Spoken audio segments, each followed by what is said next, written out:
So good morning, everyone. Welcome to the second day of the DSCF FinSec Conclave. I hope you had a meaningful and fruitful takeaways and discussions yesterday. So today also we have a power-packed agenda lined up for you.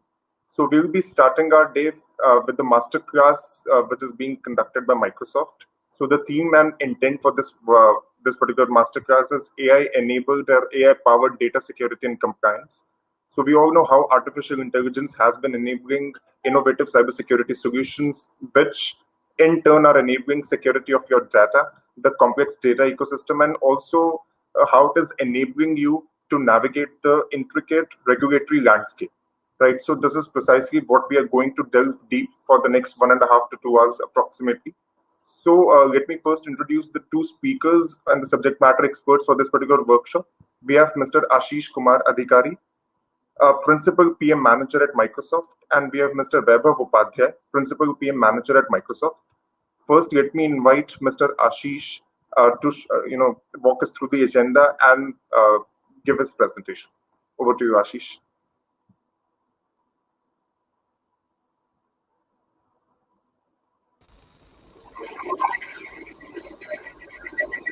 Thanks, Aditya. Thanks very much. A very warm welcome to all the attendees. I hope you and your families are doing good in the current COVID times. Thanks, Aditya, again, and let me walk through the short agenda. So the next, I would say 90 minutes, we'll walk you through, as Aditya highlighted, how artificial intelligence and some of the automation technologies are helping organizations across the globe to become more secure, have a better compliance posture. And today, for all of you, we brought these new innovations in two blocks. So first is on the agenda, as you see, I'll share with you the challenges in the banking sector, in BFSI, as part of our outreach from engineering team to different customers. So I'll share with you what we have heard from peers in industry, IT leaders in banking. And then once I give you a view into what those current challenges are and the ways to address leveraging AI and automation, I'll also have my colleague Vaibhav, who's also from M365 engineering team, to take you into a deep dive on the data security aspects and how truly AI and ML are transforming the security and the compliance posture there.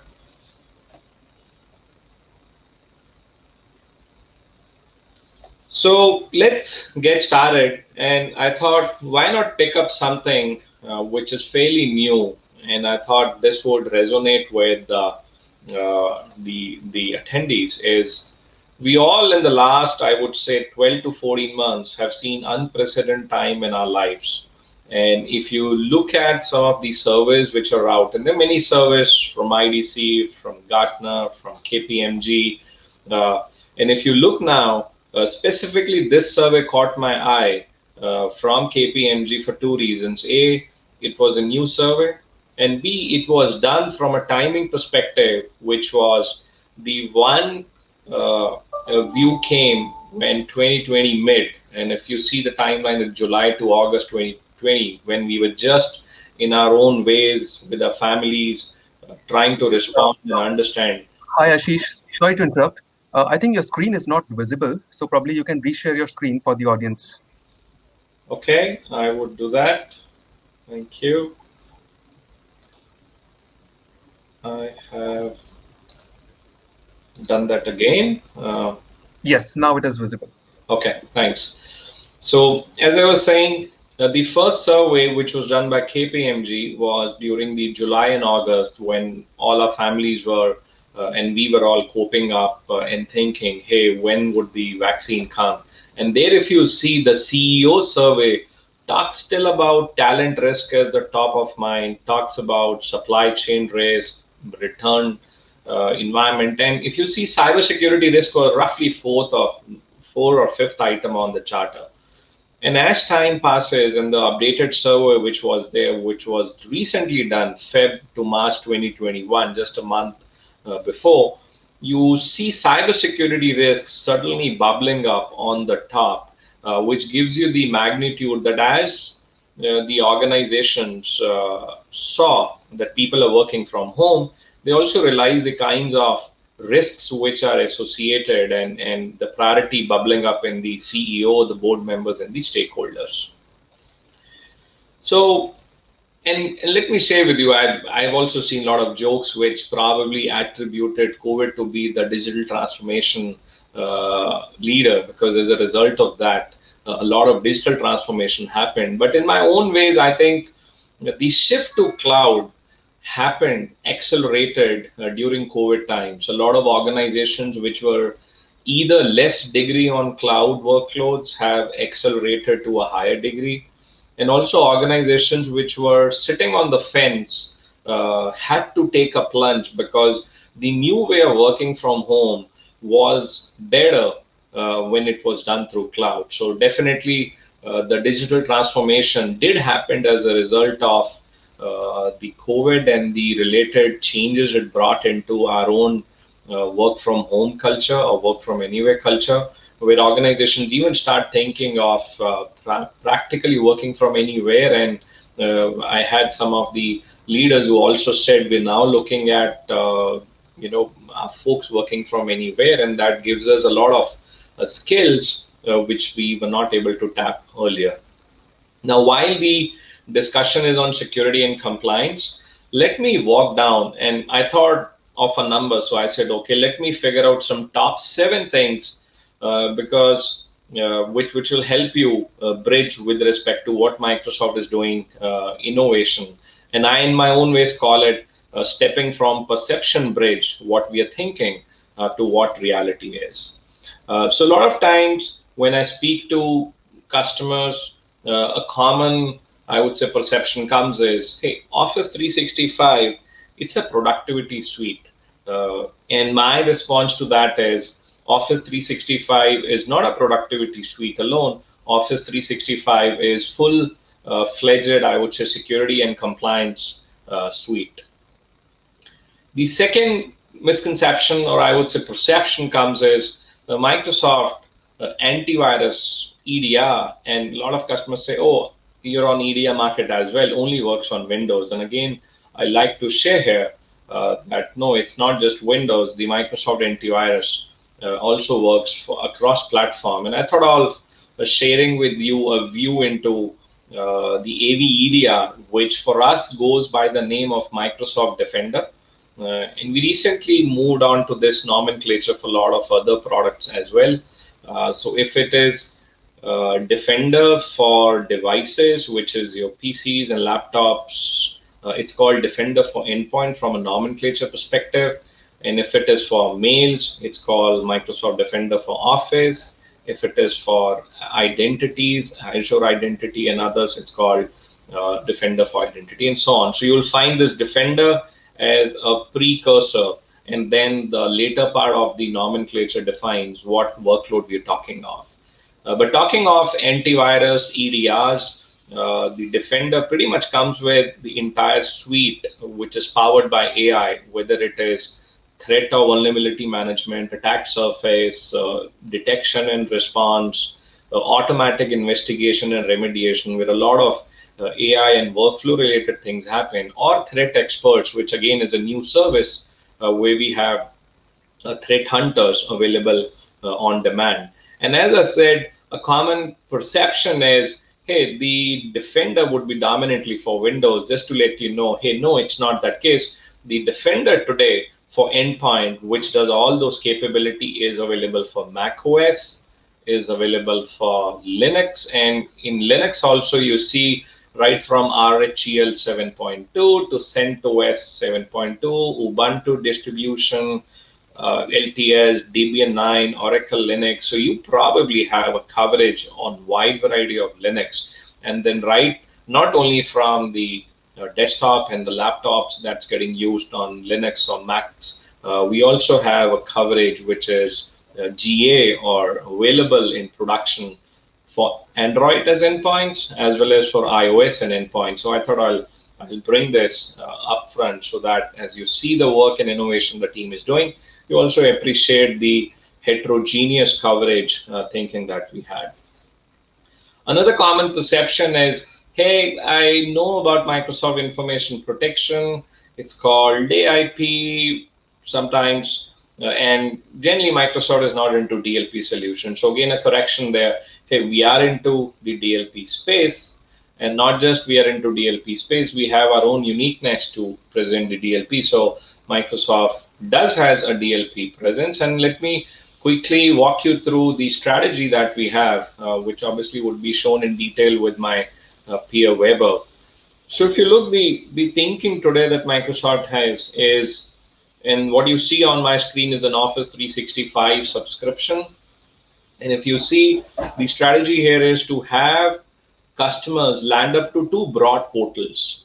One is compliance.microsoft.com, so that all your compliance related workloads, compliance related activities can be performed through different solutions which are here.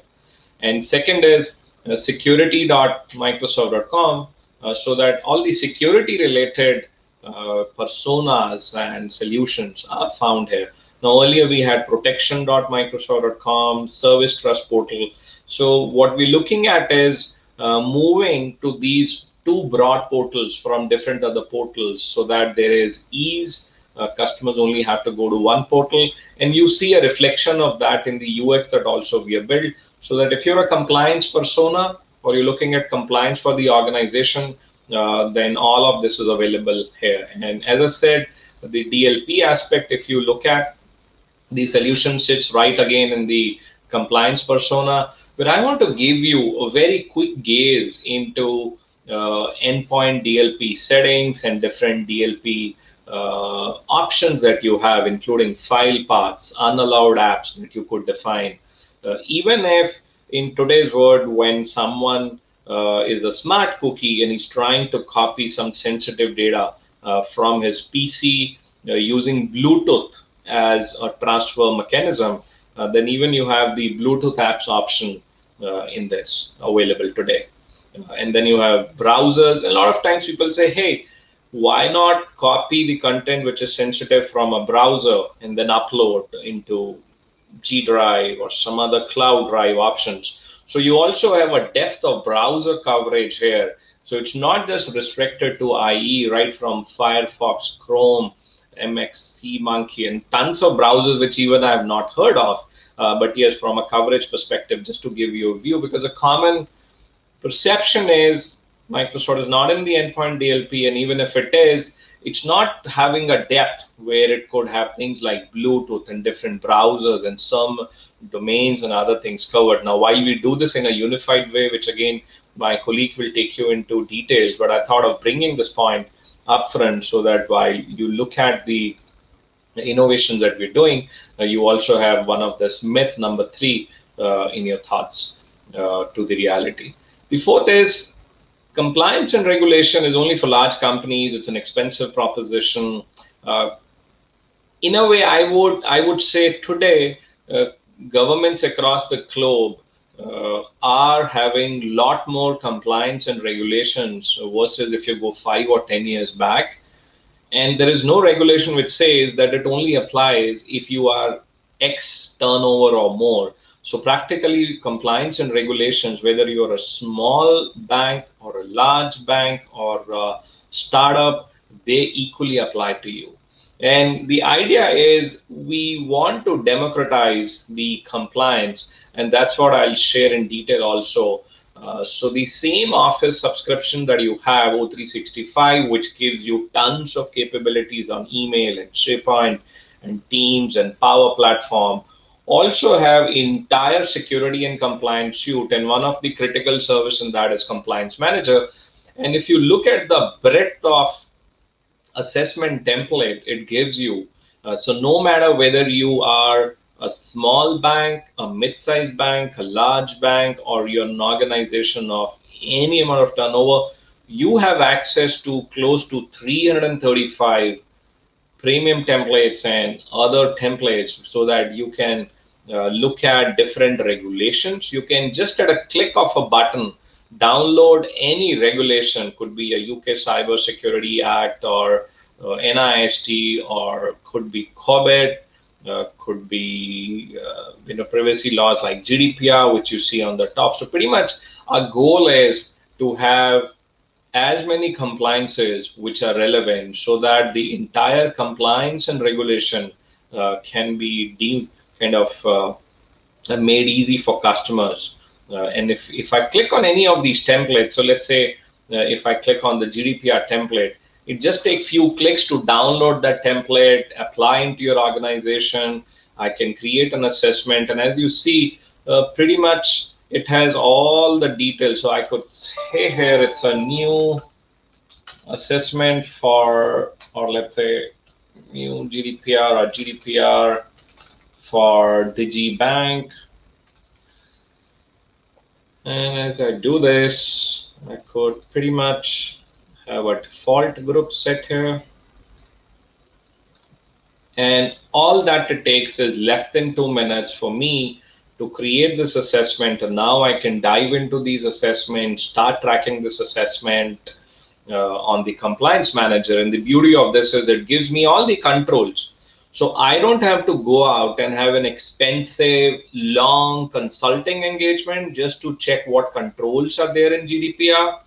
And at just a click, it tells me what controls I need as an organization to map to be compliant to GDPR, what are the principles, the data subject rights.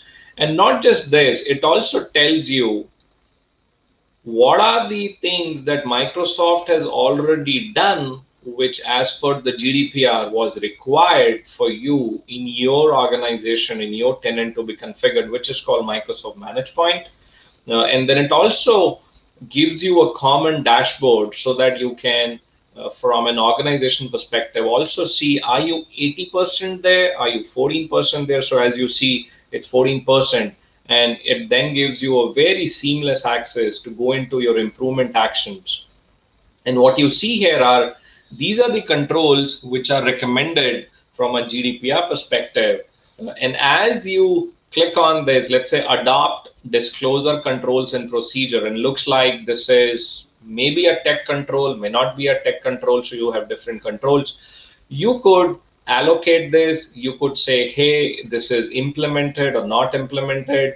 You could assign an action to a team which is here. So here I could assign it to, let's say, Bob, and say, okay, Mr. Bob, I'm assigning you this action, you have to do it.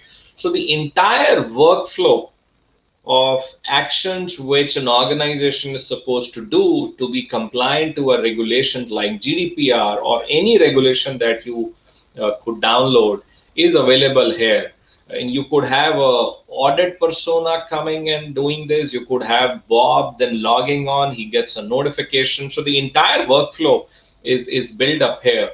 And not just the workflow, you can also, as you implement this control to your satisfaction or organization satisfaction, you can also upload the evidences. So this compliance manager is not just a place where it tells you and gives you access to 325 plus regulations. It tells you as you download the assessment of your choice, what's the percentage that you are good.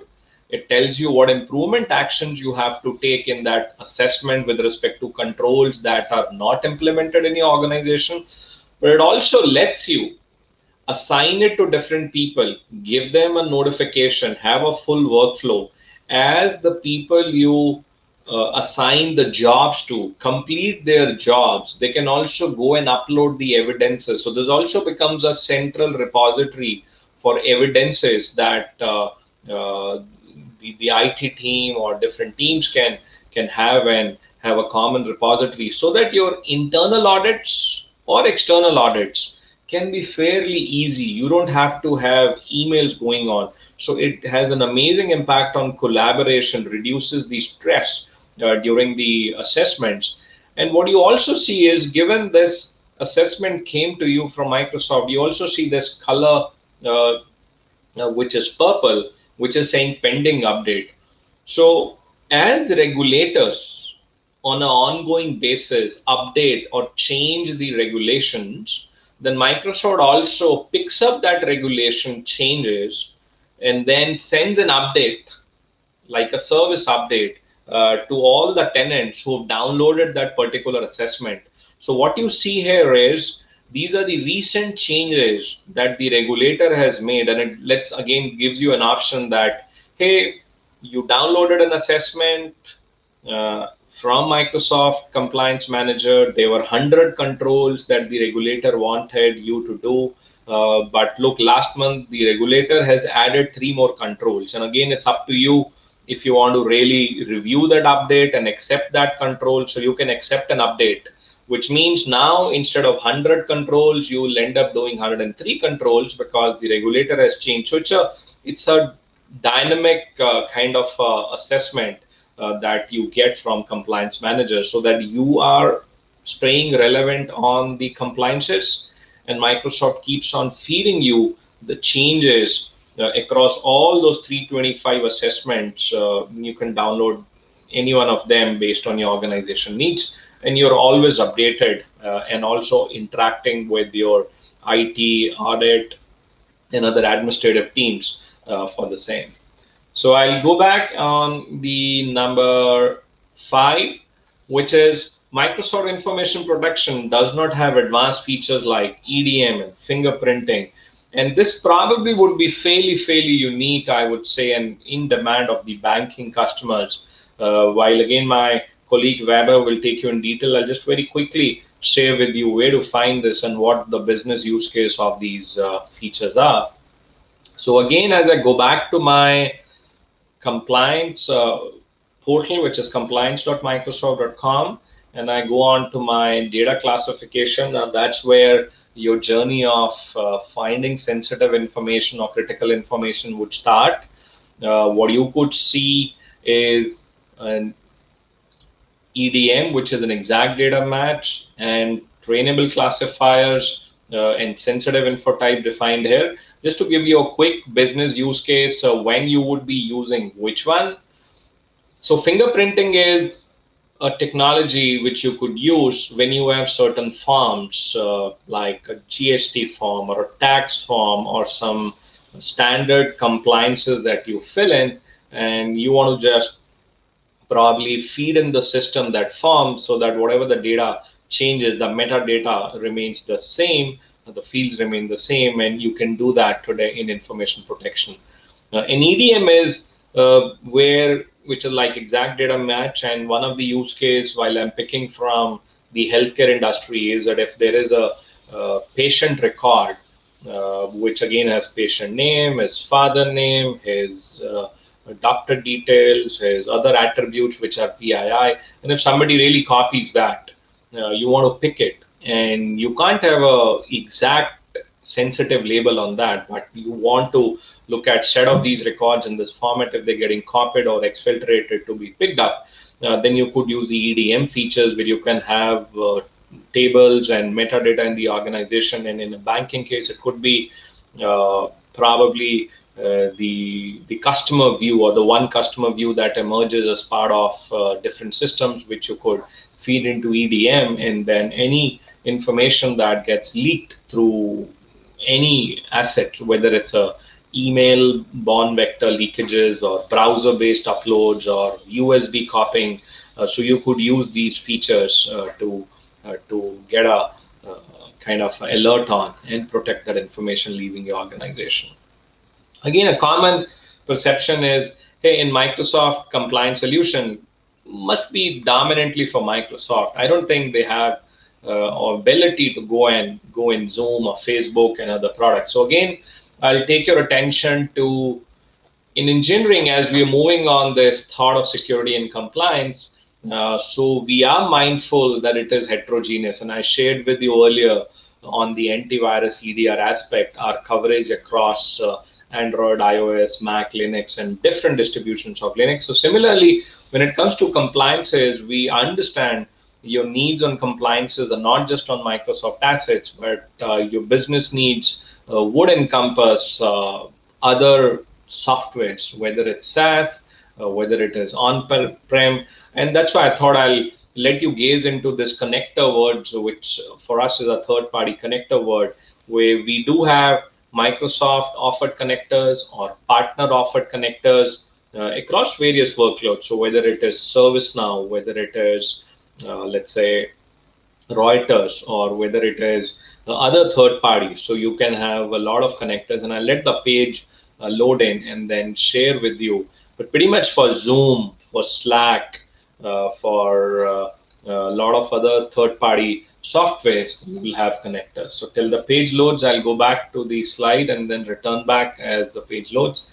And the seventh, thinking I thought from a perception bridge to reality is, I don't think Microsoft security has mobile security for mobile, because most of the mobile aspects are sitting in MAM and MDM and Tunes, which is dominantly a mobile device management service for us.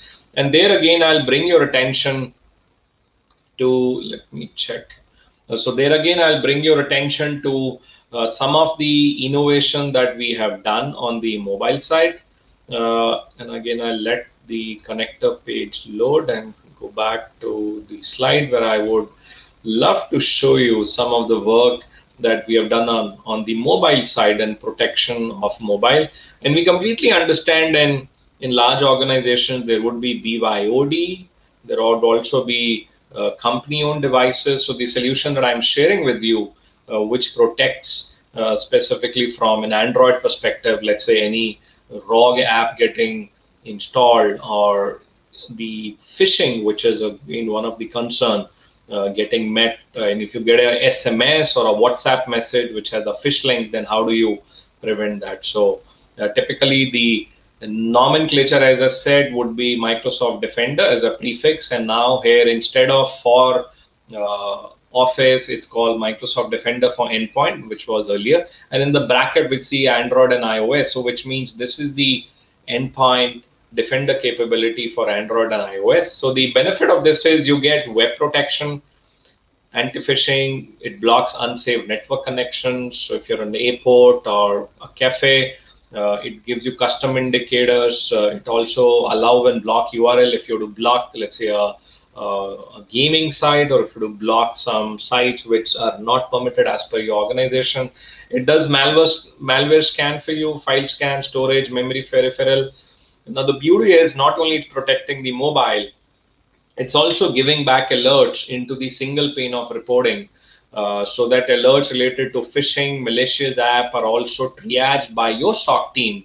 Because if a mobile phone of an employee gets impacted by a security incident, then that becomes the hotbed of adversary to sneak into your other assets. So your SOC got to have a view even for the mobile assets which your employees own. Has the benefit of conditional access part of it. There are supported configuration, including the enterprise, Android, and it's part of the license. If you have Defender for Endpoint, if you have the Microsoft antivirus and EDR, then you don't have to buy any separate license. So your organization, employees, even by BYOD, Android and iOS, get covered in that.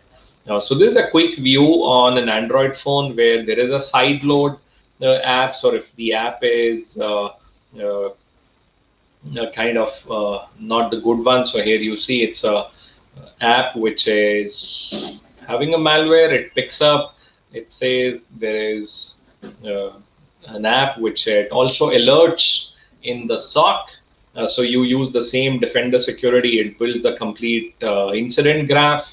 It gives you all the metadata as you see, and then it also is linked to your triage system. And based on the condition that you said, you could also have a conditional access that you could set. And based on that, once you remove the app, the device goes to the safe state. So the idea is to give you a view how easy it is, and it's for Android and iOS both, and it lets you protect the mobile infrastructure that's carried by your employees. Now in the second demo, I'll give you for is iOS. And in the iOS, let's say if there is an SMS which has come, or if there is a WhatsApp message which had a phishing link, then how does the web protection ensures that the mobile and the user is protected? So here is a lottery link. It goes there, and here you have the Defender for Endpoint iOS blocking that. Again, a request gets created in the portal so that your SOC team can triage it. And as you see here, it gives details with respect to the device. And then also this feature of custom indicators is there, where you can add a URL, let's say gambling.com, and you don't want the site to be visited by your employees. You want alert or a block, so you have some features. And once you put this indicator is saved, and if a user on his BYOD goes to gambling.com, then he's noted by Defender ATP that the site is blocked, and obviously you get a view into your, I would say, the SOC operations that you're running. So that gives you a view into, hey, the 7 items which I was bringing. Let me see if my authentication has been denied. So let me do an F5 here for my authentication to be renewed so that the connectors can load. So I just want to, before leaving, also give you a view into different connectors, as I said, across Salesforce or other apps which are available, which can bring in all the data into M365, so that all the compliance solutions here, whether it's information protection, governance, can be leveraged not just for Microsoft assets, but also for the non-Microsoft assets. So I know I've shared you a lot of things. A lot of you may be aware of all of them or some of them, but the idea is to give you a perspective. Recently, Microsoft, I would say, and it was called out by our leadership, including our CEO, where he also shared from a revenue perspective, purely from a cybersecurity services perspective, the Microsoft revenue for the last 4 quarters, if you put together, were more than $10 billion on security business alone. And most of the time, analysts or customers look through this number just to see, hey, who's the biggest cybersecurity company on the planet. So if you go by the numbers, we would be one of the biggest cybersecurity company on the planet today, servicing 90% of the top S2500 customers. And as you see, the M365, and largely this is made of O365 services, are not just productivity services. They have a lot of security and compliance service built into it. It's packaged in such a way that it's by design, cross-platform, it has AI and automation, and it's best in class from a suite-wide benefit that you get. For your benefit, what I've done is I've highlighted the 4 blocks, which are the security pillars, identity and access, email, endpoint, CASB, and then the compliance pillars, which are there below on information protection, governance, insider risk management, discovery and response, and compliance management. So today we might not go into detail of all of them in the masterclass. What we have done is we picked up the information protection, and then my colleague obviously would go into details on information protection in few minutes. So very quickly, while I've given you a dope, what are the current top of mind that we have heard from most of the banking customers in our engagement is hey, data security, DLP, there's too much of data. How do I retain relevant data is top of mind, because in banking space, we are regulated. We got to have to keep data for 7 years and 9 years and so on. So we do look at solutions. Second top of mind comes is phishing on emails, links that we shared. So today we live in the world where we say, hey, I'll send you the link. If you go 5-7 years back, you used to say, I'll send you the PPT or I'll send you the doc. But today links are there, which are shared across Teams and other collaborative platforms, and on emails also. You're not attaching 10, 20, 30 MB documents or PPTs, you're giving links. So hey, how do I ensure it's secure there and also secure on mobiles? And then internal risks, compliances, regulation adherence, so is again top of the mind. And as I said, so from a data security top of the mind, the information protection solution of Microsoft, which I just shared, has abilities in which it says and tells you so that you can very meaningfully figure out what kind of critical data, what kind of sensitive information resides in your organization and where. And again, my colleague will show you what I would let you remember, which is Content Explorer and Activity Explorer. And not only you can see the sensitive data where it's kept, but also as the data travels in and out of the organization through any vector. The data could travel from email, the data could travel out of the organization through pen drives, it could be copy pasted, it could be printed, it could be uploaded on some cloud drive, all of that. How do you work on that? And then what are the ways to record and retain the data, which is kind of a solution which we say retention management or records management, which I'll just very quickly show you. If you have a subscription, you can go to information governance. This is where you will see a lot of retention and records management, like tax records for last 7 years, fairly easy to create policies. It also comes by automatically discovering data. It also gives you ways, whether it's 5 years or 7 years. Again, the idea is not to go in detail. At first level, tell you that there is a full-fledged information governance and records management solution which is there, which takes into the need and top of mind of retaining the data which is needed from a regulatory purpose for X number of years, and then treating and disposition of the data. On email side, as I said, phishing is top of mind for a lot of customers, and a key ask is, hey, I want to understand and do a simulation of phishing in my organization. I want to check who are the users who are repeat victims, and I'll not say offenders, because the people who get phished are victims. And have they improved on their learning? Have they become more smarter to detect if a phishing attack again happens? And can I do simulations on phishing? And I also shared with you, if the phishing goes on the mobile, or if any links are there, then how do I have a protection there? And we also shared with you the protection on the, as I said, BYOD or CYOD mobiles.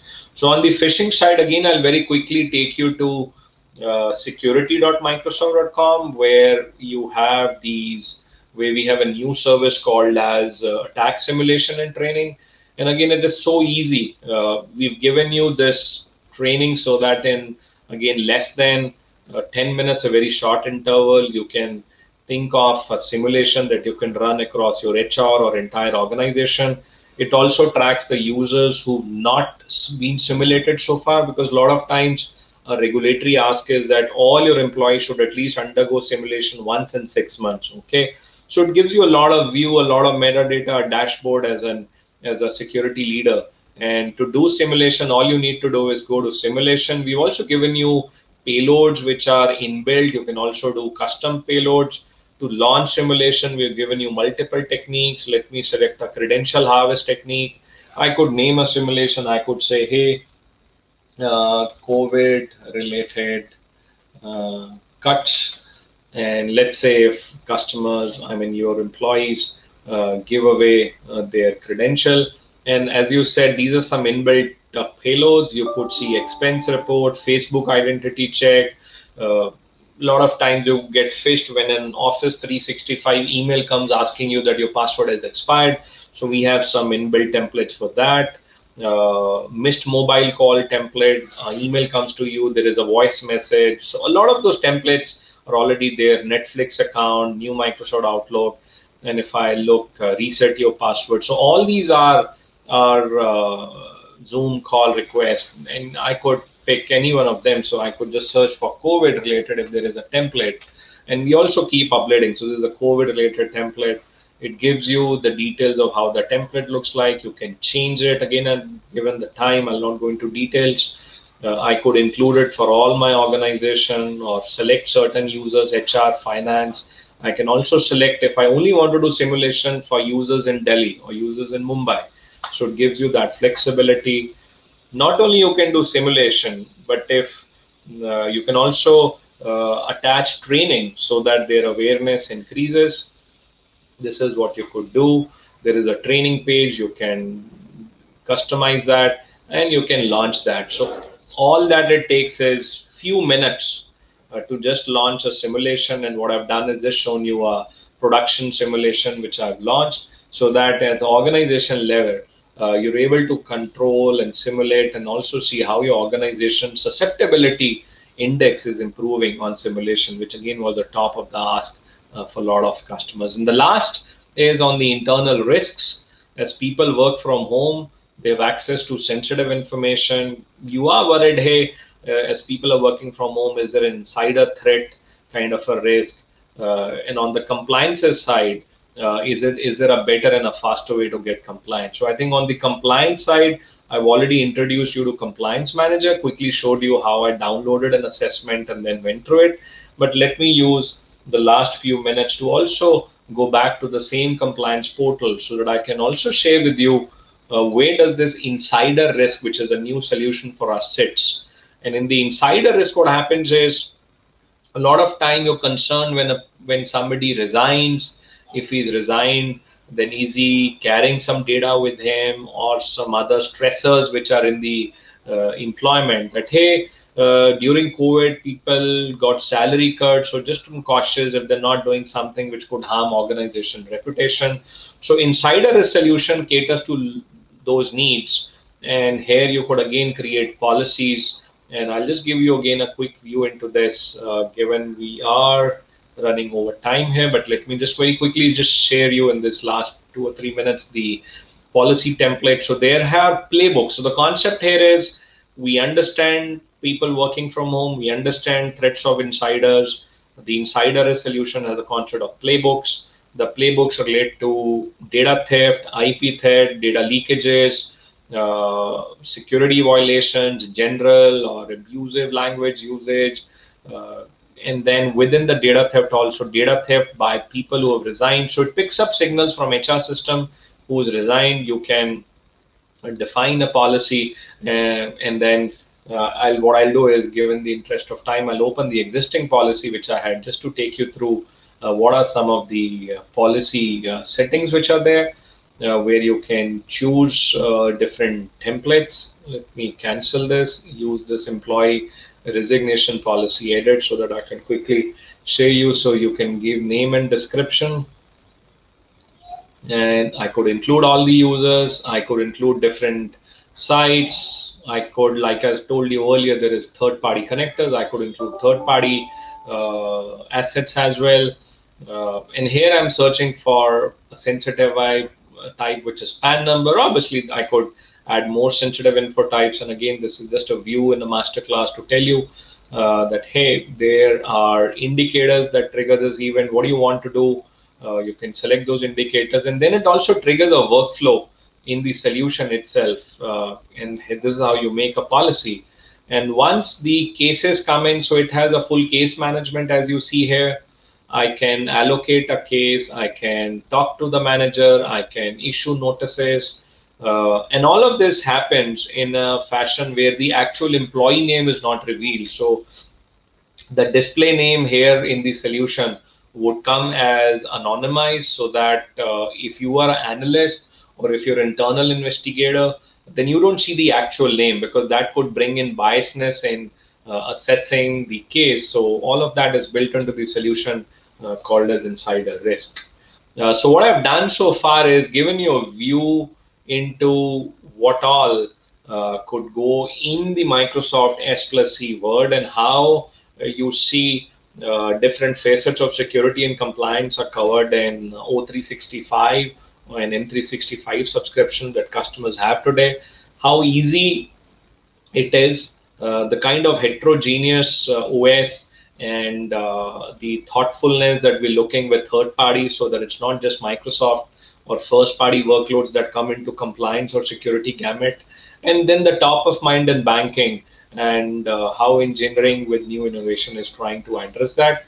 So with that, I come to an end of my presentation. Let me hand it over back to Aditya, so that in the next module of Masterclass, we can go deep dive into the information protection or data protection, which again is a top of mind. So thank you everyone for listening in, and back to you, Aditya.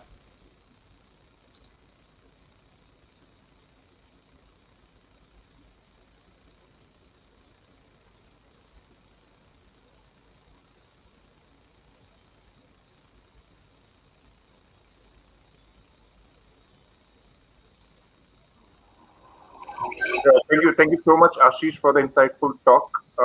Let me now invite over Mr. Weber for the next presentation.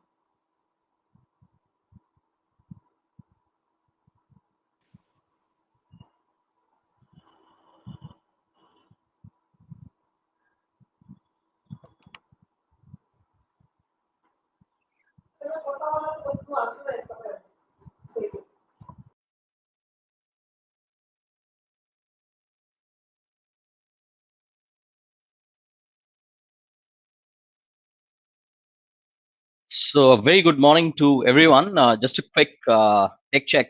Are you able to see my screen as well as hear my voice?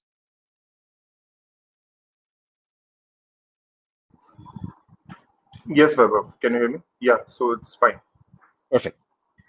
So again, very good morning to everyone, and thank you, Ashish, for taking us through the view of the Microsoft 365 compliance.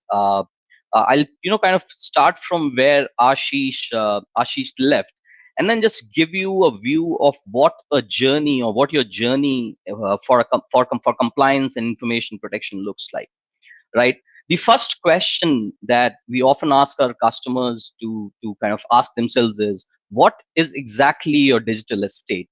Now, in the modern day world, your digital estate can span across the first party workloads that Microsoft 365 may provide you. It might be on prem, it might be third party services like the G boxes of the world and so forth.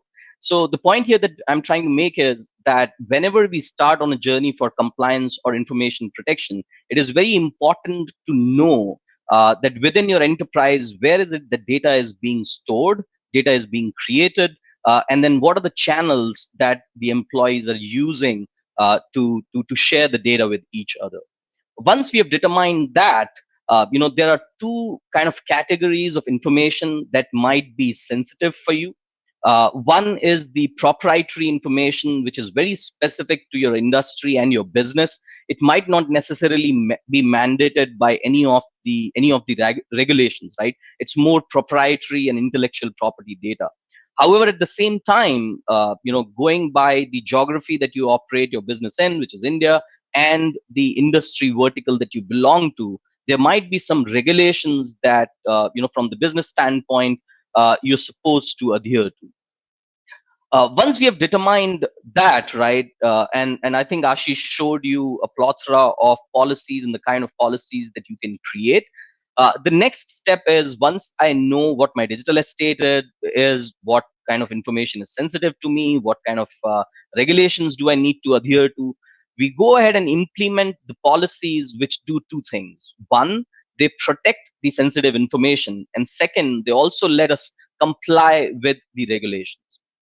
Now, once these policies are in place, we are kind of scanning the data which is being created, shared, or stored across your channels, ranging from email to data repositories like SharePoint to data in transit and IAM services like Teams, to your SQL boxes and so forth.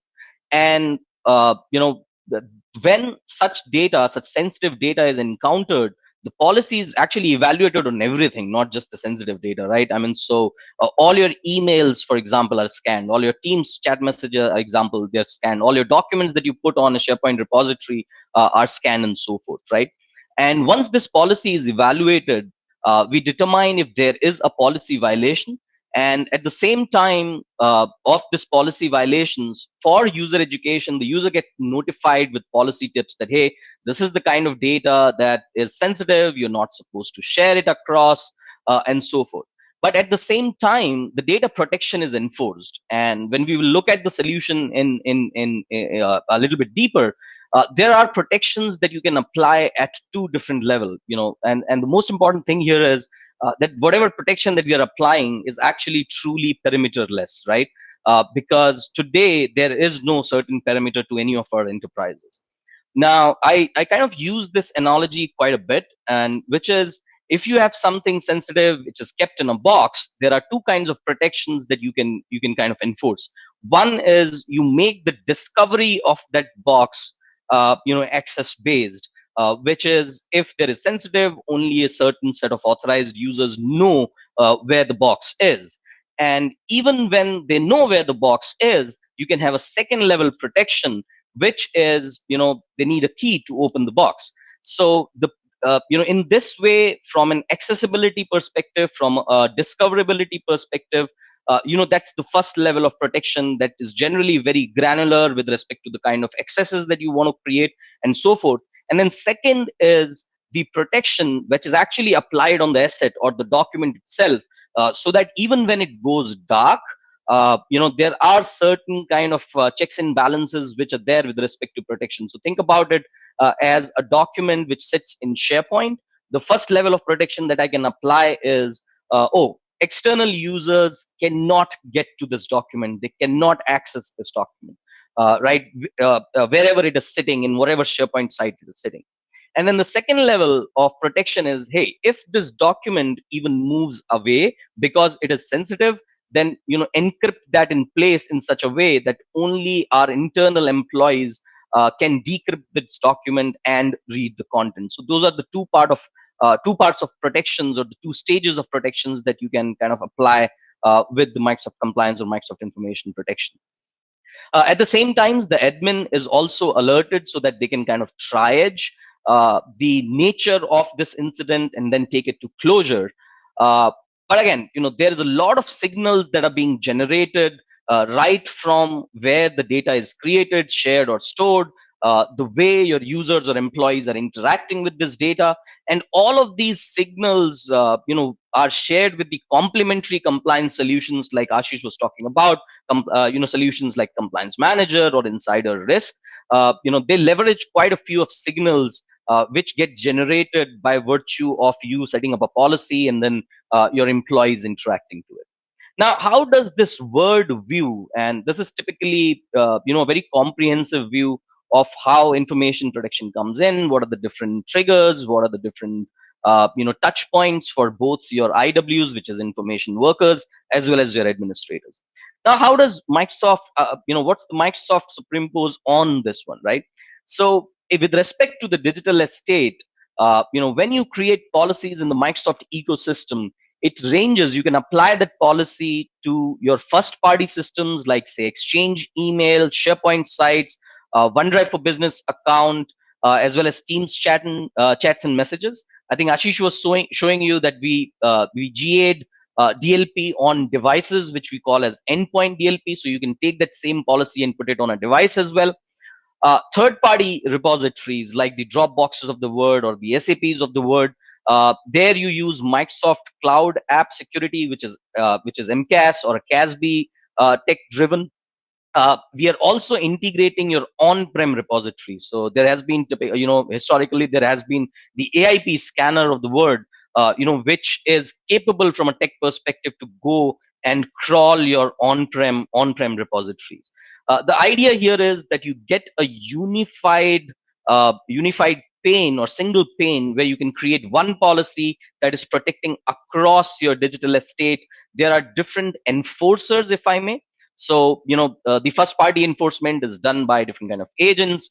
For the third party repositories and apps, the standardized way of doing that is through the cloud access security brokers, which is CASB, and so MCAS comes into picture.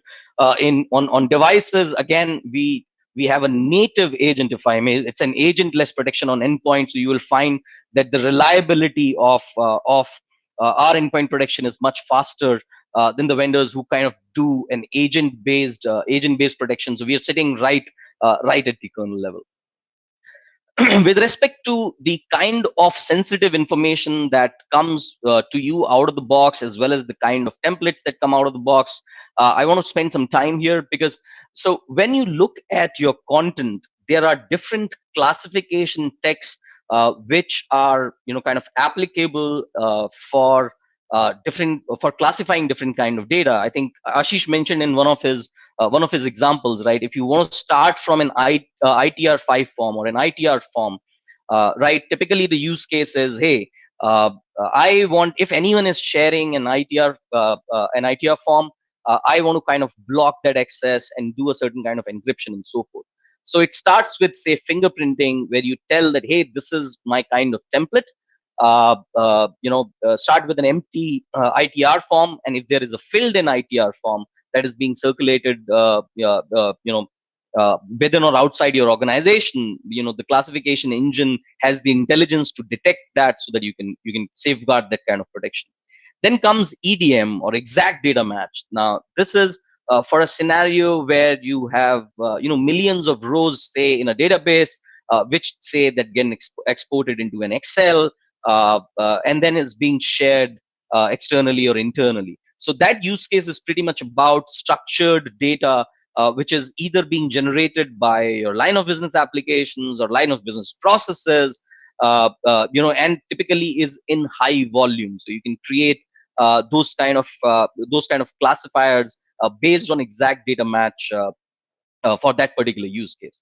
Then comes the trainable classifiers, or the ML classifiers, where you say, hey, this is structured data, but again, this is more proximity based, where I say, hey, this looks like a merger and acquisition, or this is how a merger and acquisition document looks like in my enterprise, and if you see something similar, go ahead and block it. So there are those ML or trainable classifiers. Last but not the least are the regex based classifiers, which are typically issued by authorities, and there is an algorithmic rationale behind them. The social security numbers of the word, or the Aadhaar card numbers of the word, or the PAN card numbers of the word, typically they are issued by an institution, and typically they will have a set pattern with respect to the number of digits, or the alphanumeric patterns that exists in them, the kind of checksums that are a part of it, the proximity keywords, for example, with the credit card, it's typically associated with an expiry date, and so forth. So these are more, I would say, declarative, which are regex dictionary based classifiers. Now, except for fingerprinting and EDM, you get a rich set of classifiers that get shipped out of the box. We have around 200 plus, which is at par or better than competes that you would have seen. We have also organized these with respect to the industry templates, and there are cross workload protection, as well as whatever policies are being hit, the kind of activities that your users are performing on the data, they are audited, and you get a unified pane of glass with alerting as well. So when all of this is happening and you're setting up your compliance posture, right? As I said, everything starts with classification. You start understanding or creating the data inventory, and then on that inventory you create your policies, and then when those policies are in play by virtue of the activities of your employees, all of that feeds into the complementary compliance solutions, like say the compliance manager, which I believe Ashish gave you a demo on. Similarly, unified alerting. Now there is, taking you from triage to investigation to remediation. Now there is an in-service experience for triage, investigation, and remediation. However, there are seam integrations as well. So there is a very rich set of APIs that you can leverage if you want to export the data and say, for example, take it to your unified incident management store, which is not just for information security, but any case management system that you might be following within your enterprise. So we do have an integrated in-service experience, but we understand that your landscape might be much more complex purely from an incident management perspective. So you can take this information and kind of import it to those systems. With that, I think we saw this slide earlier as well. And just to start with, that what exactly is your strategy for protecting and governing sensitive and business critical data? The first kind of question to be asked is, do we understand where our business critical and sensitive data resides and what is being done with it? Secondly, do we understand or do we have control of how this sensitive data is traveling both within, inside, and outside of our organization? And again, is this a patch fix solution where we are using multiple classification and protection engines, or is there an opportunity to consolidate and have a unified pane of glass? So our unique approach is that we have we have worked towards providing you with a built-in experiences that work across platforms. So when you look at our solution, we've looked at the entire journey of the data itself from where it is being authored. So now you will see integrated information protection with your Office clients. So if you are typing in sensitive information in a Word document, right away near real time we will be able to scan that information and tell you or tell your information workers and employees if there is anything sensitive, and eventually what is going to happen with the document if they were sharing it. Probably external sharing won't be allowed and so forth. There's a lot of AI and automation for covering your blind spots, as Ashish was talking about. If there is a regulatory change, we are taking that change and kind of truing up all the components that exists on our service, on the side of our service, right? So there's a lot of AI and automation that is behind the scenes to cover your blind spots because of the changing nature of this enterprise itself. And again, all of this is integrated across people, devices, apps, and data. So whatever that we are talking about, there is a key focus on people with respect to their activities, the kind of education that you might have to provide to them through policy tips. It is spanning to the devices and apps as well as the data in itself, which might be in transit or at rest. So again, what is Microsoft information protection, and how do you start? So just to start with, as I said, the first step here is to start with understanding where your data is and having the ability to create a data inventory. You might be churning, say, 1,000 documents per day, but how much of this data, or 1,000 rows in a database per day, how much of this data is actually sensitive? Where exactly does it live, and how do I go about classifying my data, right? uh, the built-in classification methods, as I said, we have around 200 plus templates. It is flexible, ranging from keywords, regex, to ml, to exact data match, to fingerprint, and you can create your own, and again, organized or mapped into different industry regulations. So with this, I'll probably take you to a demo, and let me see. Please tell me if you are still able to see my screen. So this is the data classification section of your compliance portal, as Ashish showed you earlier in in couple of his demos, right? Here you will see, and we'll talk about what all of this is and what is Activity Explorer and Context Explorer and so forth.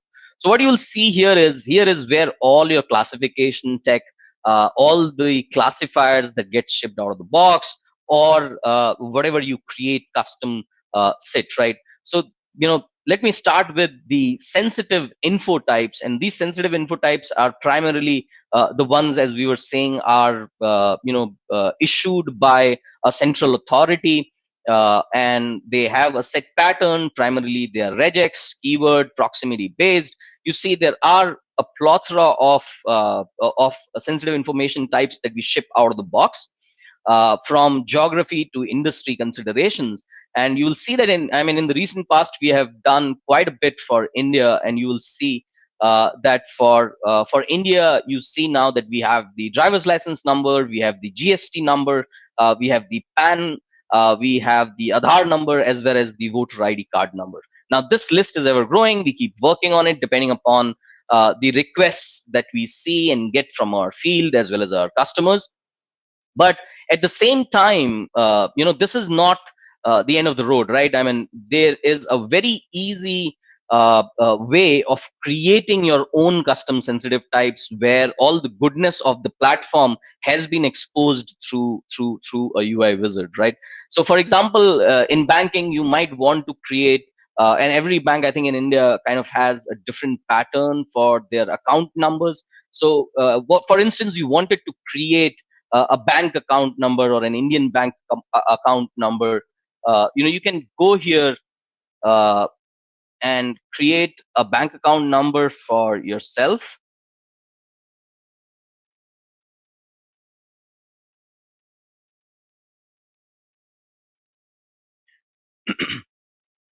So when you create next, here is where you will get an option to create your patterns. Now, what you see here is one is the confidence level, right? Now, this confidence level is a function of a lot of things. Imagine when you are trying, or when there is a data pool in front of you, all that we are trying to do is scan and kind of net out the sensitive information. Now, since the match itself can be a function of a lot of things. Yes, of course, let's just start with a credit card number, for instance. It is a 16-digit number. It is supposed to pass a particular checksum.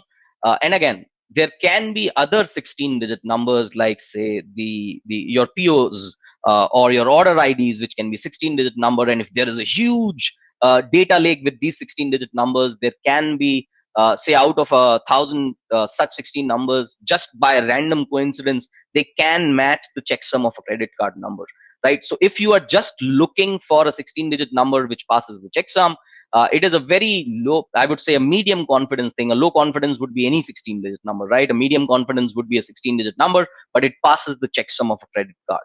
However, a high confidence might probably be that do I have an expiry date in the vicinity, or keywords for this Visa card, and what is the proximity with respect to the characters where the digit was found, and the keywords are found. So you can go ahead and create your primary elements, your secondary elements, your proximity, and at the same time, you can have your additional checks, which is nothing but your, if you want to exclude specific matches. I believe there were some use cases where some of the numbers were starting or just with a particular set of digits or characters, right? You can also have your validation. So if I can create a regular expression or a keyword list. Let me just see. Here is where you can kind of have your regular expression. I don't remember one from top of my head. Let's just say,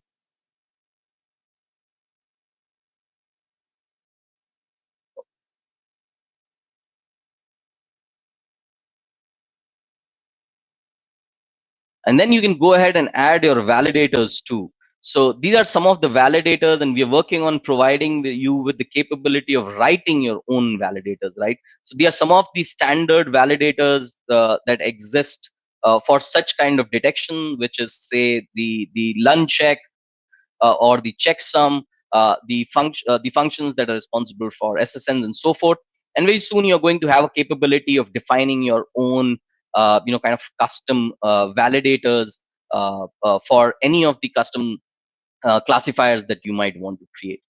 So this was about the sensitive information types,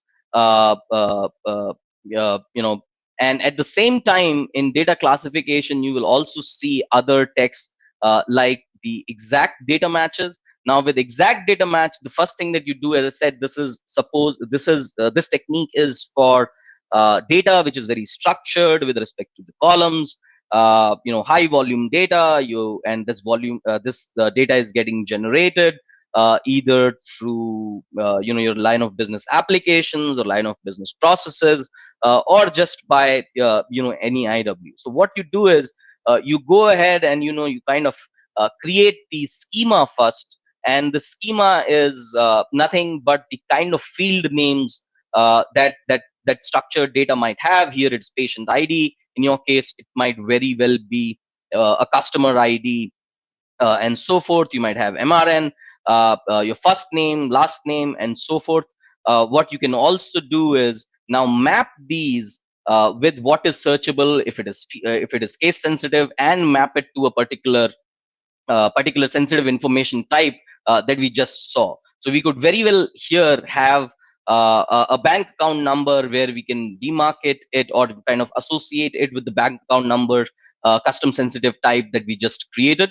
With respect to the thresholds, we support about 100 million rows, which we haven't yet hit. Sorry to interject, but we are not able to see the browser. We are just, you said you would be showcasing a demo, correct? Mm-hmm. So we're just seeing your PPT. If you can just make the change in order so that we can see the browser and the demo which you are walking us through. Sorry, I mean, so let me just quickly check. Yeah. I'll share everything.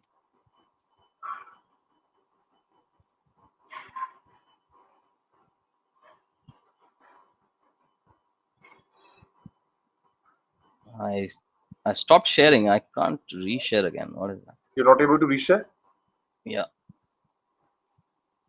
Okay, just let me quickly check if I can go backstage quickly and just help you in this regard.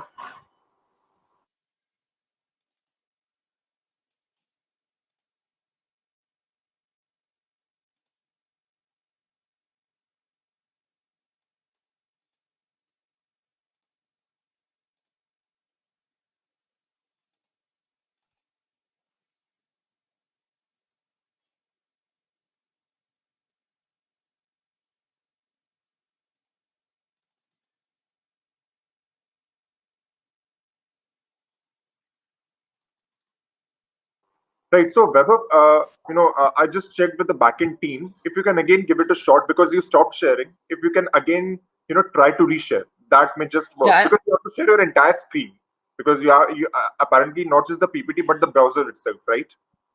Yeah, I am trying to click share screen. Nothing happening. It's not happening. No, I've clicked that for 3-4 times. Let me just quickly check that again. Okay.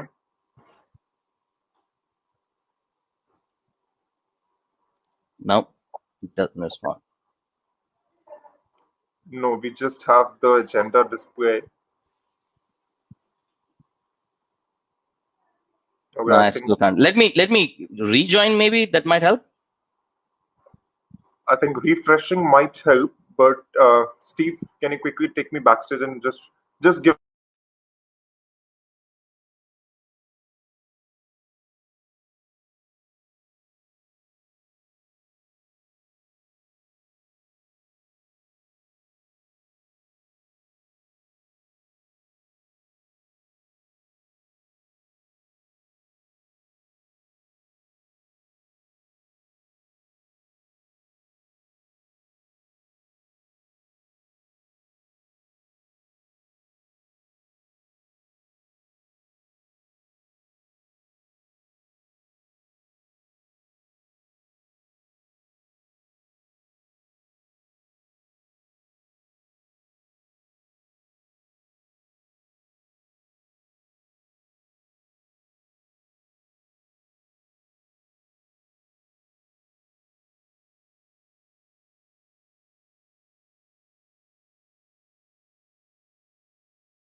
Yeah, Vaibhav, if you can try to. I think we are back. Yeah, let me try.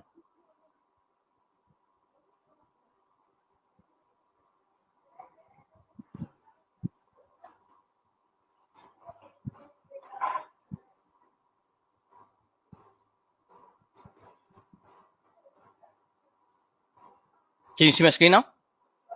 No, as of now, no. I'm just able to view. Yeah, it says it's sharing.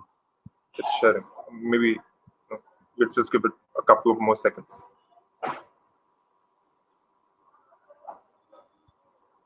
Hang on. Perfect. No, it's yes, perfect. So it's the data classification that you are talking about, correct? Correct. Yeah. Yes, perfect. I think we're good to go. Cool. So apologies for the technical glitch, but as I was showing you, so when you move to your compliance center, this is the data classification section, and here you will see quite a few of your classification tech classifiers which ship out of the box, as well as the different techniques. Starting with the sensitive info types, as I was saying, there are a bunch of sensitive types that we ship out of the box. Specifically for India, you will see that we have the driver's license number, the GST number, the PAN, Aadhaar, as well as the voter ID card.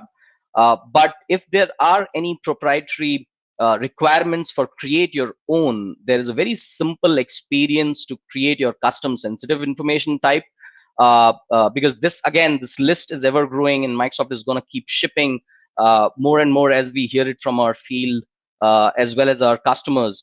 But there's a very easy way of creating your own sensitive type. For example, if you were to create a bank account number, I can go here and create my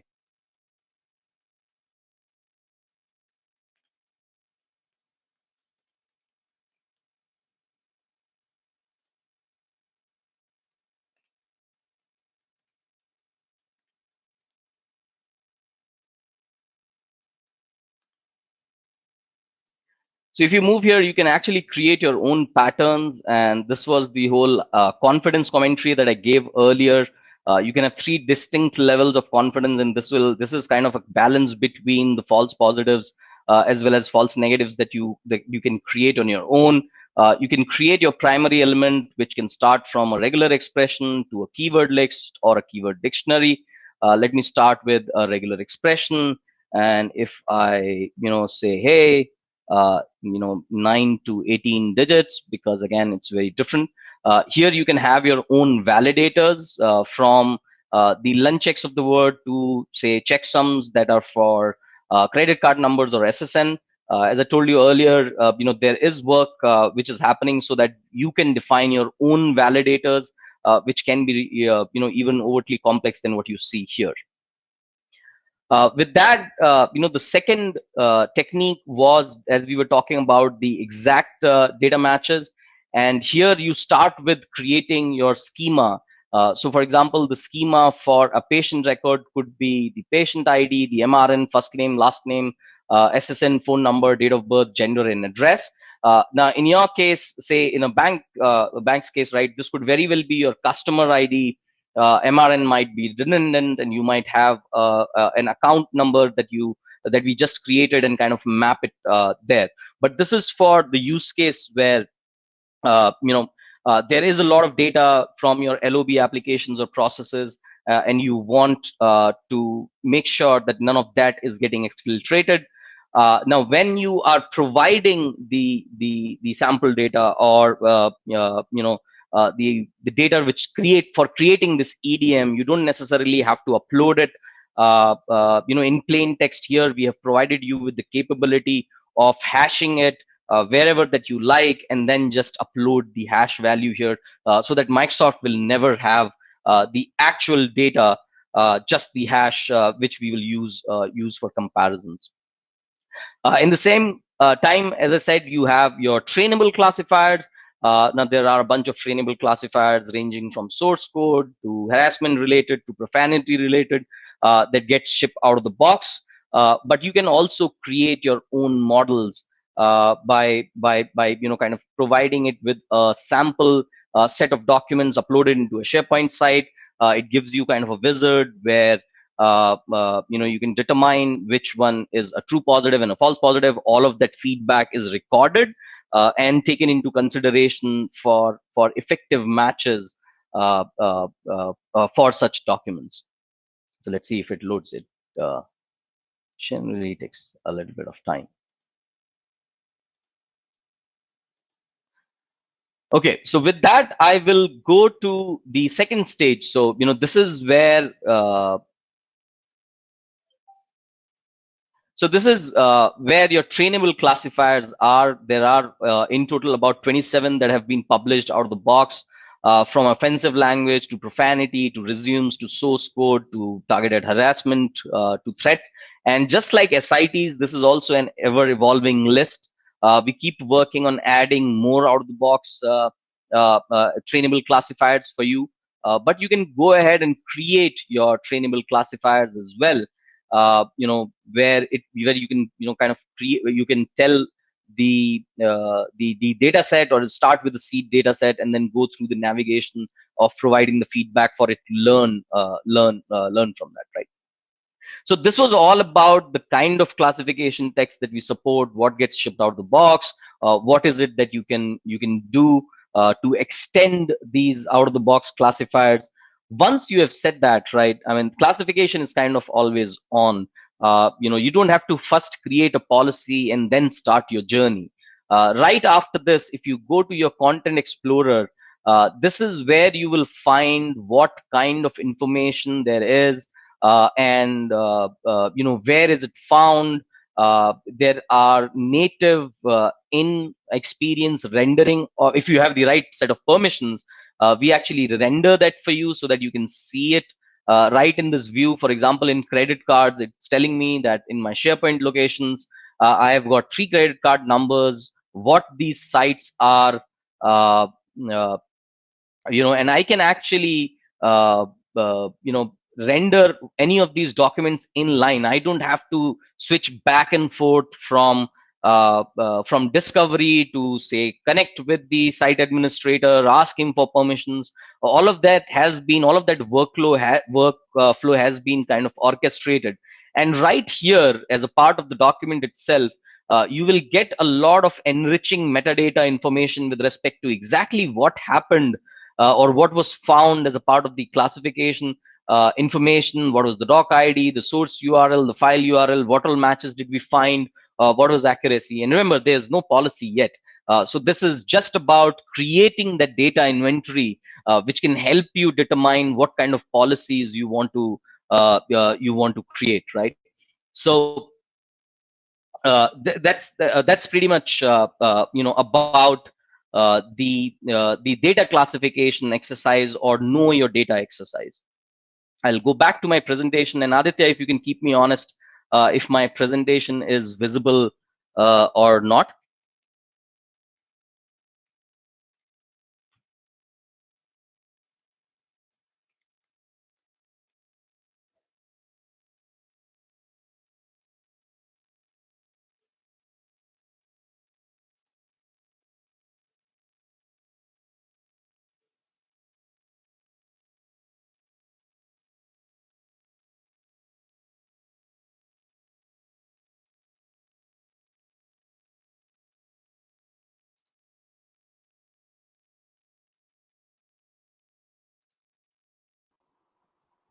Aditya, is my presentation, can someone give me a heads up if my presentation is still visible? Yes, Okay. so Content Explorer is what we can see, the heading Perfect. of the site. Perfect. So as we just had a look on the Content Explorer, Content Explorer is all about giving you a very clear view and a drill down view of where your sensitive data is, what is the amount of sensitive data, what kind of sensitive data that exists, and you can filter it by label or sensitive information types. As we just saw, you could drill into credit card numbers, you can drill into bank account numbers, and see exactly where is it that it is present. Is it present on documents that are there on your employee's endpoint? Is it present in a SharePoint site? Where is it not supposed to be? Has it been uploaded? Not yet uploaded. That will come as a part of your Activity Explorer. But where is it that it sits right now, right? And so this was the demo that we had with respect to labeling as well as the sensitive information types. Then comes the Activity Explorer. So now we understand that what is the sensitive information that we have, in what all pockets has this sensitive information been stored. Now we need to understand on what activities are happening on the sensitive data. So Activity Explorer is something that provides you with a visibility into the document level activities, like if someone was changing a label or downgrading a label. Again, you can filter the data with all the details, like specific file locations, specific file types, users, and if you have any interesting activities like copied to USB and so forth.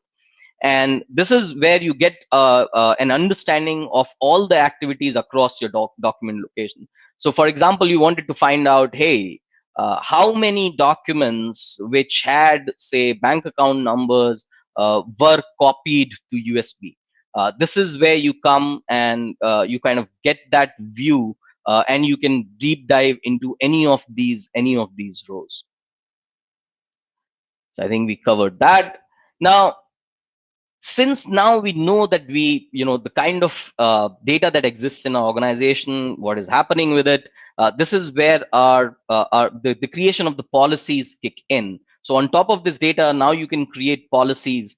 And when we view, this policies or protection should range from on-prem to devices to cloud SaaS as well as apps, because you have different trigger points, if I may.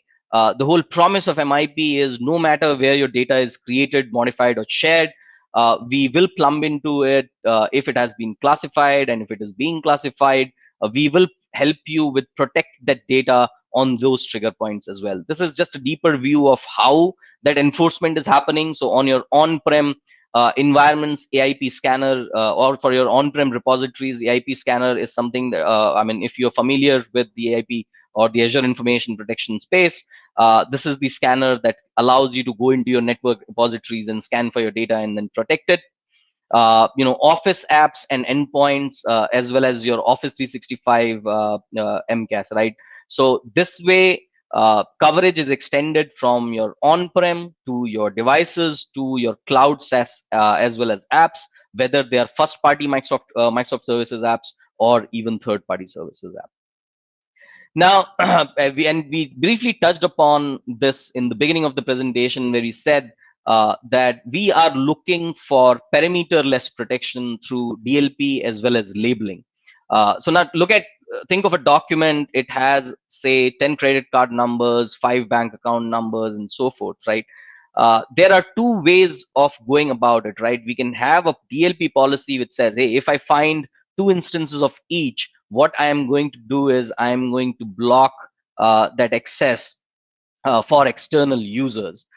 And I am going to block the copy to USB. I'm going to block printing for this particular file and so forth. But that's all that is happening if you look at it from at the perimeter level, which is at the workload level. So all of this is really about the discovery of the file, where you're saying that you won't allow the discovery of the file itself. And at the same time, you can have your second level of protection, which says, yes, the discovery of the file is blocked, but at the same time, I'm also going to label the data, which can again come, say, the label could be highly confidential, and which comes with an action that is applied on the asset itself, which might start from a very soft action like watermarking the document to a more stringent action where it is encrypted with an encryption template which says internal use only. So, all of your labels, the label policy, the label taxonomy is all customizable. And as I said, your protection, can come just via classification at the perimeter level and by label, so that your protection goes with the document wherever it goes. A quick, kind of consideration that all of our customers typically go through, which is there's always a balance that we need to create between securing the data and enabling productivity. So you can and within the product itself, we have kept that mindset.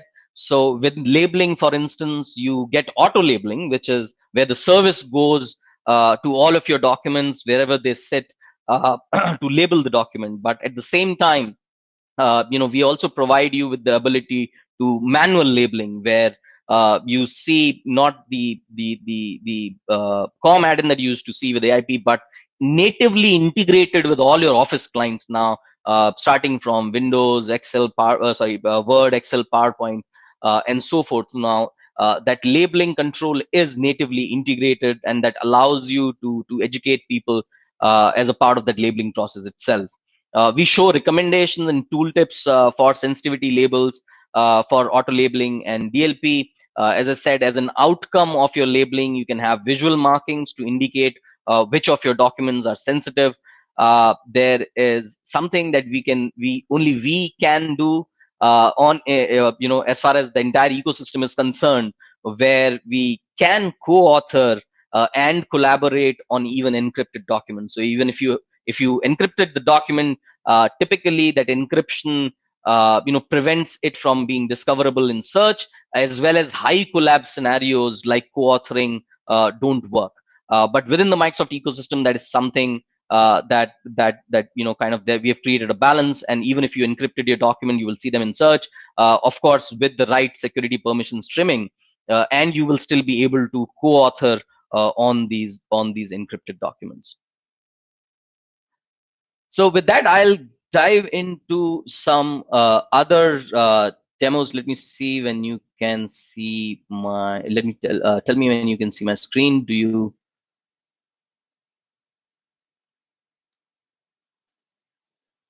you see my screen? Still the browser and not the presentation anymore? I think again somebody will.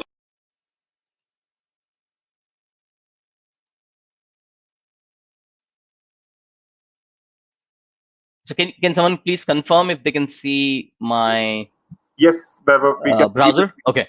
We can see the screen. We can see the browser. Perfect.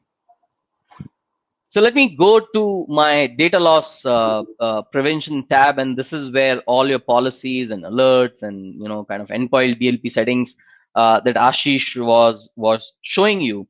I can go ahead and create a policy, and again, we can choose from my specific templates, which come from any of these categories, which are financial, medical health, privacy, and custom. I can choose to start with custom.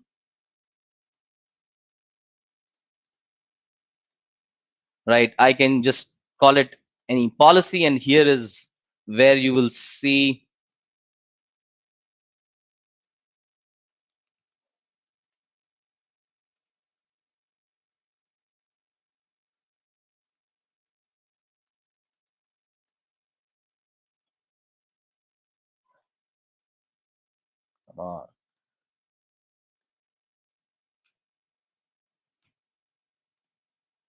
so this is where you see that you get all your workloads right into the right in one place. And I wasn't able to show you the on-premise repositories as a part of the demo, but again, this is under NDA. This is something that we are kind of working on. And with respect to the scoping as well, you can kind of do a very granular scoping with respect to email. So you can actually choose just one distribution group where you can say, hey, the policy is going to get applied only to this distribution group. And there's a deep integration with AAD with respect to all the groups that you will see here. Again, very granular support from distribution groups to mail-enabled security groups to modern Office 365 groups. Any of those groups are supported. Similar scoping can be done on the SharePoint sites as well as the OneDrive for business accounts, Teams chats and channel messages, and on-premises. What you don't see here is the Office clients and MCAS, which are also a part of the locations that we are going to support. When you create these rules, this is where you get another set of very rich constructs where you can have conditions, where your conditions can kind of content contains is with any of these sensitive information types. You can say add, and then you go to sensitive information types. All of your sensitive information types are going to be present here, whether they were created on EDM or fingerprinting, or even the sensitive information types that were based on Regex and so forth. Since I've chosen a lot of workloads, if I go back and go to the locations that apply, I can see that you will see a lot of exchange, specific conditions as well. And the endeavor is that we are taking whatever is applicable to cross workload as well. This is from a perspective of, for example, sender IP is, or sender is, or sender recipient document. All of this is supposed to work cross workload, so you can have one single consolidated policy. Now, a sneak preview into how this policies, kind of get applied. So I have already created a policy which takes some time to kind of go ahead and scan your data. Now you see the credit card in here. You see some of these documents have this particular icon in there, which just shows that they are sensitive documents and cannot be shared externally. This is for user education, where I say view the policy tip. It is going to tell me what exactly is the issue with this document, where we are saying that, hey, this item contains the following sensitive information, which is the credit card number. Now, just to show one more thing with respect to the granularity, that again, balancing the whole security and collaboration pillars, the granularity with which you can create a policy here is that, say, for example, SharePoint has multiple mechanisms of sharing this particular document. And as you were saying, mostly people now share links and so forth. Now, this also, from a security perspective, this also sits on a spectrum. Like when you're sharing with specific people, you're not oversharing. It is a very concerted set of users that you want to share. You're saying, hey, people with existing access. Now, this particular link, again, is very high on collab, but very low on security, which says, hey, anyone with the link. So I just want to create an one-time ticket which can be used by anyone. And you can decide that, hey, for my sensitive documents, what is the level of granularity that I want to support even for my collab controls? And here you can say that, hey, if there is a sensitive document, I don't really want my employees to be creating anyone with the link kind of sharing scenarios. So on the spectrum of collaboration with respect to ease of use and security, you can find a right balance without impacting collaboration. Similarly, if I go to my teams, this is the same policy. This is just to show you, how it kind of works. Here also, if I try and send the message with, now you will see these are different kinds of messages, where at one place I have not used a space, at one place I am actually using a space. So there is a lot of intelligence built as a part of those classifiers, which can take into consideration the different mechanisms that people can use to share. And what you saw, that I just sent it, and it said that this message has actually been flagged and blocked. Let me see if I can go to email, and this is my email, right? I'm trying to actually share the same information through email, and I get a policy tip right here on the top of my screen, which says your email message conflicts with an policy in our organization. I can say learn more. This will give me the exact information of the sensitive types that is created here. Now you can actually do the same thing for on the endpoint, for the browsers that we support, for USB, for copying to USB, for printing, all those egress points, if I may, all your data exfiltration points, depending upon the form factor, depending upon the mode of collaboration, this protection, this scanning is happening across, and you are actually able to manage it by virtue of a single policy. Now, once that has happened, there are rich alerting capabilities as well. So when this happens, and even if we won't allow you to send, there are alerts that are generated for the admins to triage, investigate, and remediate. And as I said, this is our alerts section here. There is an inbuilt functionality to deal with these alerts and incidents, but at the same time, you can also use the rich set of APIs to export them and take them to your own system. So this is, say, for instance, the alert where there is a workflow where you can assign it. You can see who were the users who performed it, what is the severity of the alert that it was kind of configured with. You can see the events that led to this alert, and this events might be multiple events. So, for example, it might be 5 attachments that are being shared as a part of one email itself. If I click on view details, this will give me a more immersive view of exactly what this alert is all about, who was the actor or the user who generated this alert, what was the policy information, what was the policy that was matched, the rule that was matched, the alert information, if you want to see any alerts which were generated for this particular user by other policies or other mechanisms. Again, you can go into the events, and you will be able to see the details the source view, which is this is the document in itself. So you will get an inline rendering. Of course, if your admin is set up with the right permissions, you can see the details, even who was this email being sent to, what was the subject. Again, a bifurcation of the policies and rules match. If there were any sensitive information type, this was a match on the extension. But if there were any sensitive information types that that were a part of this match, you can see here, as well as the metadata as a part of it, right?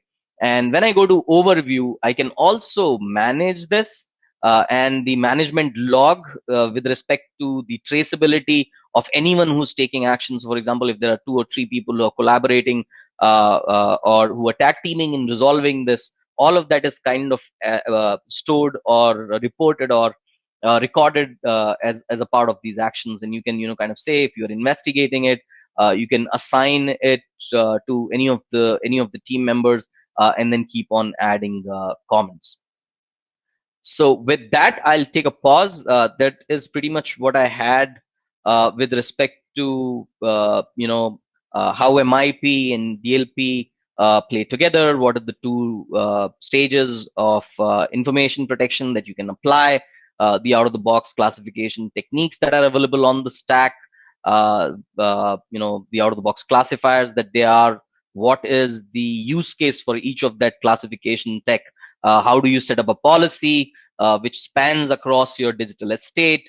What are the granular controls that are available as a part of that policy configuration? Once that policy matches, how are incidents or alerts triaged, investigated, and taken to remediation?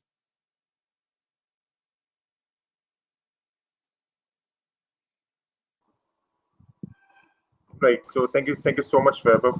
That was really insightful. So now we have Ashish also with us on the stage. So a couple of questions, which we have received from the delegates and which I would like to, feed to you both. So first is, can you provide examples of machine learning algorithms which are being used to develop cybersecurity applications? That is one. And I believe maybe a related question is, what is the success rate of using artificial intelligence to detect cyber attacks? So these 2 questions which I found pertinent to our talk. So if one of you can take it up.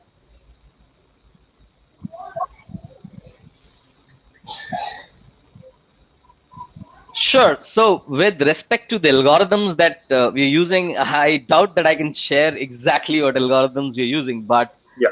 See, this is I can talk in general about how ML models work and what is the rationale there and so forth, right? Right. Typically you start with the seed data, right? You have a set of documents or a set of artifacts, and it's all about training that and making sure that it is not just one-time training. So what do I mean by that? I want to create an ML model and I train it on, say, a set of 50 documents, right? And that is the efficacy of that model is only being going to be based on the 50 artifacts that I provided on at stage 0, right? But when you put this model out there in your enterprise, there are not 50 documents, there are millions of documents, right? And that's where the feedback channel gets, that feedback loop gets kicked in, and the more the feedback is received, the better the model is going to perform. So now think about, in the information protection scenario or in the classification scenario, there are 2 key personas: the admin persona, the person who actually is looking at the alert and saying, yes, this is a true positive or this is a false positive, right? And then second is the information worker, the person who's actually dealing with the document. Now, if you start recording that feedback where the admin says, oh, this was a false alert and this was a false alert on this spectrum, like, it looks like it was 70%, but it actually wasn't. Similarly for the IWs. And when you start plugging this 100x feedback into your ML models, that's when the accuracy kinds of shoots up. For the SITs, and we have been working, they are highly accurate. Again, I think this is a public forum, so we can't really get into the numbers of the accuracy of across our tech, whether it is, say, EDM, ML, or the sensitive info types that we have seen. So I guess that was your first part of the question. What algorithms? Probably even my EM wouldn't share or my engineering manager wouldn't share, but the general philosophy around it is you start with a particular set. You start with the known, you throw it out in the unknown, and then you start quantifying the known with the 100x feedback that you can get from both of your personas. Ashish, you want to add to that? Yeah, I think I'll take this question. So it's a good question because as you say, hey, I'm applying AI into cybersecurity. So this becomes a fairly logical question. And I would add to your thinking is algorithm would tell totally based on how you train it. If you train it with large set of data, the accuracy improves. And accuracy is also a function of your organization. What may be accurate for you may not be accurate for another vertical organization. So it's also what's the definition of accuracy for you. And again, why were we using AI? If you step back, we were using so that certain things as humans, we don't have to feed like a process every time. So the key should be in my organization, as I used AI and Microsoft has already given me flexibility with AI, am I able to use it so that I can get alerted? And remember, AI is there to alert you, also to act with respect to workflows so that overall effort on humans is reduced and the system can itself take a proactive security posture, which is what the AI models do, and we continue to do that in different ways. Like in email, there is a concept of admin submission, which trains the AI model from an email if a phish email is missed. In trainable classifiers, the more content you give it to it from a sensitive information protection perspective, it can more accurately predict. So it's the usage of how you do it. All right. I think I would just add to this that in other scenarios, right, it might not be a training model. It is very well, how do I say, proprietary to Microsoft, because there's a lot of plethora of signals that we generate on our ecosystem.